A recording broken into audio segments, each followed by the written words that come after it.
Welcome to the north coast of Trinidad, and fresh on the heels of controversy involving the iconic leatherback turtle.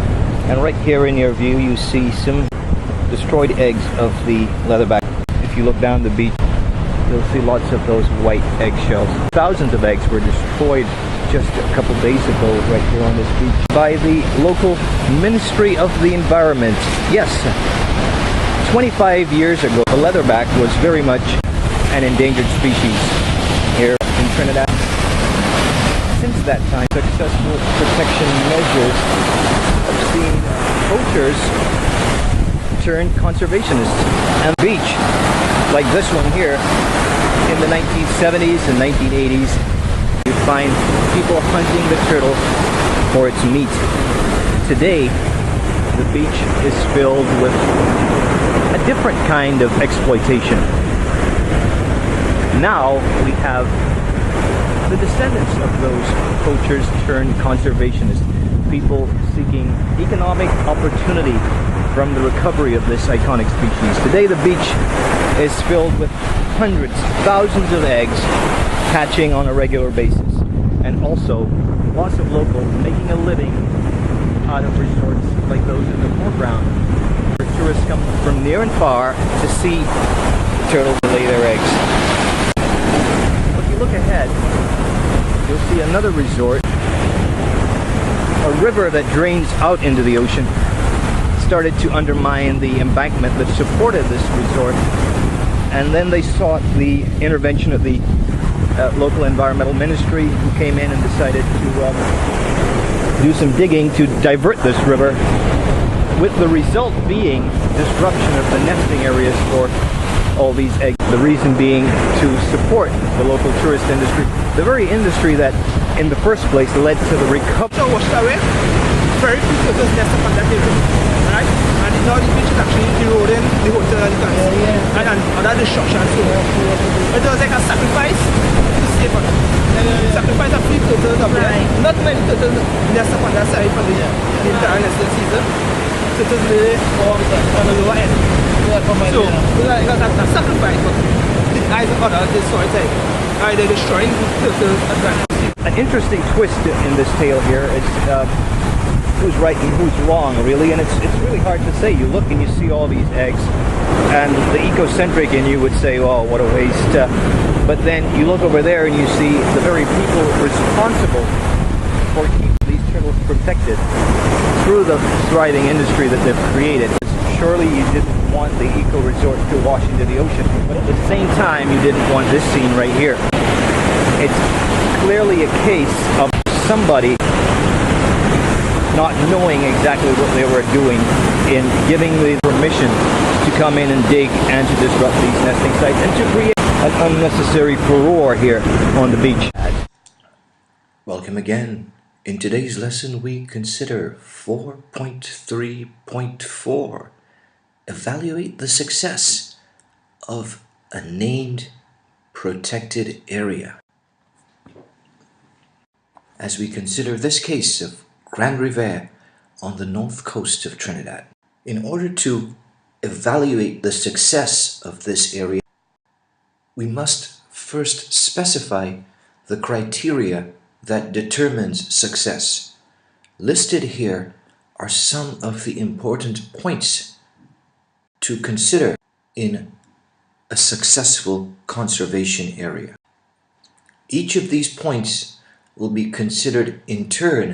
The area must be protected by laws that are enforced and have penalties that are large enough to discourage poaching, hunting, or any activity that you would like to prohibit.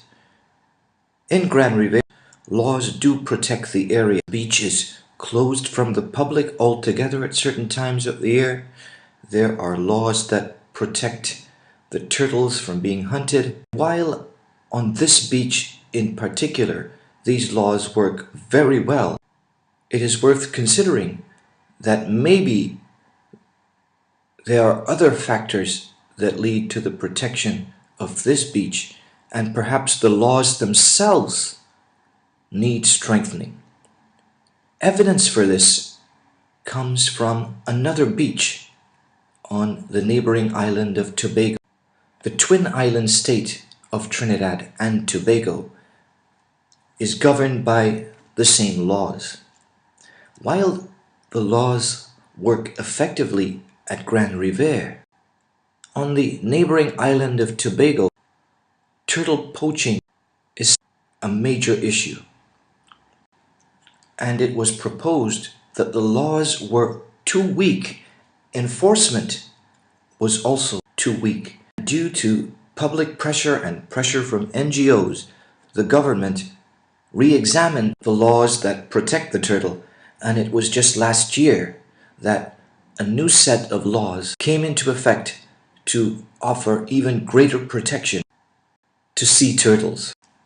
For more on this, you can visit the national newspaper. The numbers or populations of protected species must show increase over time if we are to say that the area is a success. At the Grande Riviere beach and at all of the beaches on the north and the east coast, the numbers of nesting turtles has shown an increase since 1990. Since 2007, some leveling off and decline has been observed, whereas in some other parts of the Caribbean, the growth of turtle nesting has continued. Population size is essential in conserving a species and in determining the success of the conservation efforts. Not only is it an immediate indicator of how well your efforts are going, large populations also harbor greater genetic diversity, and greater genetic diversity can only make the species stronger. The local community must be educated about the need to protect the area, should be involved in conservation, and stand to gain something from the conservation efforts. Such an approach prevents potential conflict with local interests going against the interests of NGOs, the government, and international organizations.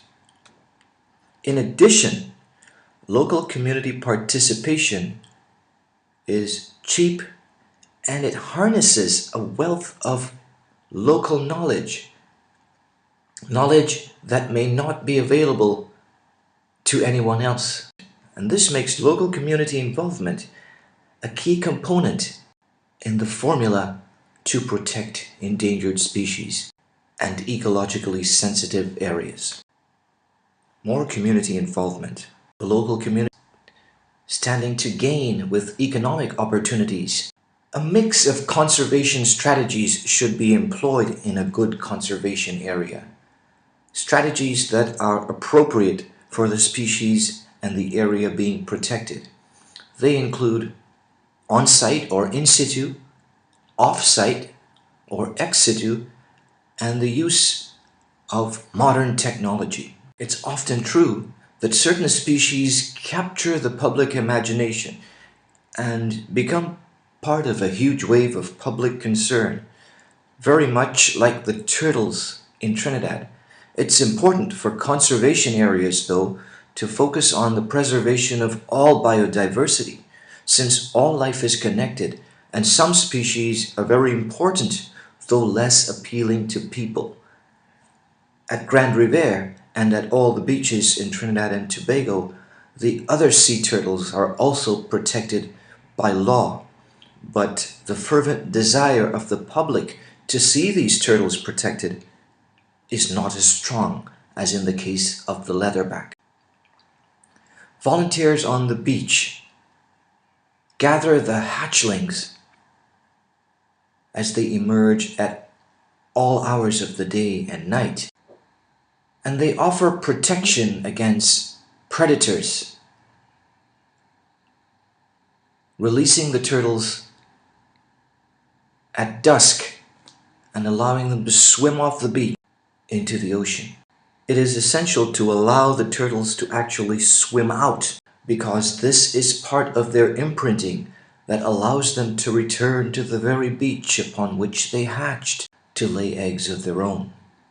In situ conservation or breeding in captivity is not an option because very few researchers, if any, have observed the mating process of the leatherback turtles, and very few males have ever emerged for scientists to study them. As far as the use of modern technology goes, this remains an area of concern.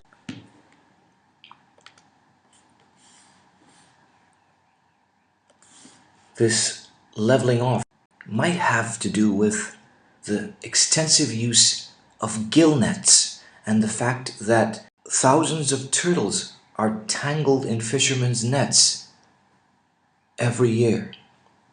This is currently an issue that is not covered by local laws. And this is perhaps the limiting factor that separates the beaches of Trinidad from the beaches of the US Virgin Islands, where turtle nesting sites have been increasing almost exponentially for the last 10 years. But the number of nests at beaches like Grande Riviere seem to be approaching a steady state and entering a state of decline. Many researchers have suggested that laws need to be changed concerning the use of gill nets. Modern fishing technology has been suggested as an alternative. You can visit the local newspapers for another very recent article on this issue.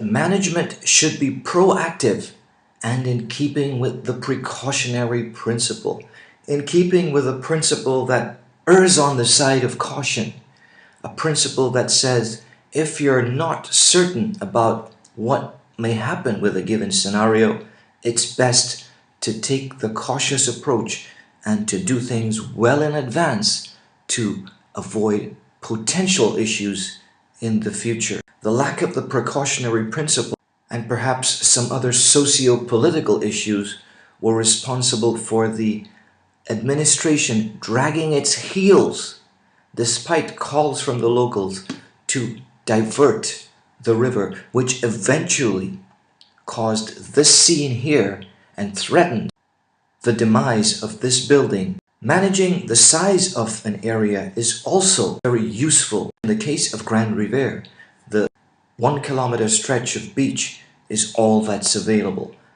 So what is of even greater significance is the management of the physical state of the habitat, regulating the biotic factors, like the wild dogs and the vultures that prey on the eggs, regulating the abiotic factors, like rivers that drain out into the ocean, and regulating the human-induced factors, like poachers. Today's evaluation of the turtle protection on the Grande Riviere beach represented a consideration of how well the beach as a protected area met a list of set criteria.